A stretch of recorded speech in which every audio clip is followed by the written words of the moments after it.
La chronique astrophysique. Sylvie Vauclair. Les découvertes scientifiques nous conduisent à beaucoup d'humilité par rapport à notre situation sur la Terre et dans l'univers. Nous savons que nos ancêtres très lointains, les premiers êtres vivants qui ont marché sur deux jambes, sont arrivés sur Terre il y a environ 3 millions d'années, ce qui, comparé à l'âge de la Terre, ne représente pas beaucoup plus que l'épaisseur de l'ongle comparée à la taille du corps humain. Mais ces premiers hominidés, ce n'était pas encore notre propre espèce. Nous sommes des Homo sapiens dont l'origine remonte à seulement 300 000 ans. Notre espèce est originaire d'Afrique. Elle est la seule représentante actuelle de ce qu'on appelle le genre Homo.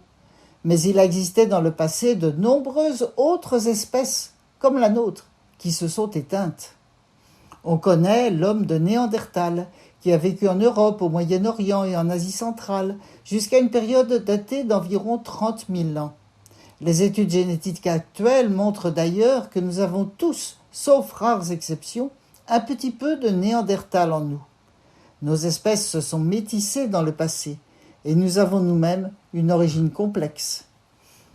Le nombre d'espèces Homo avec lesquelles nos ancêtres ont cohabité est encore inconnu. Ce n'est que très récemment, en 2010, que l'homme de Denisova a pu être identifié comme une espèce distincte des Néandertals et des Sapiens.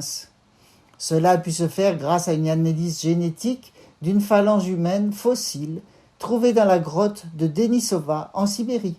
Elle est datée d'environ 41 000 ans. En fait, il semble que les Denisoviens et les Néandertaliens partageaient un ancêtre commun.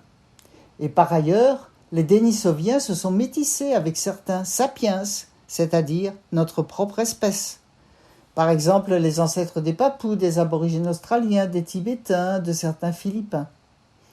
Et voilà qu'une équipe internationale de chercheurs, dont plusieurs Français, ont maintenant découvert un reste de Denisoviens dans une grotte au Laos.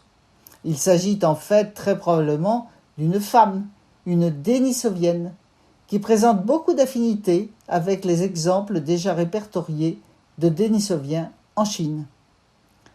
La technologie moderne, en particulier les études d'ADN mitochondrial, apporte beaucoup d'informations sur notre lointain passé, grâce aux découvertes de fossiles dans des grottes anciennes.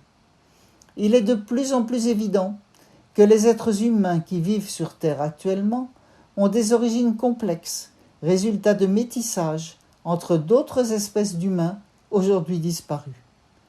Penser cela représente un vertige presque aussi grand que notre vision de l'immensité de l'univers.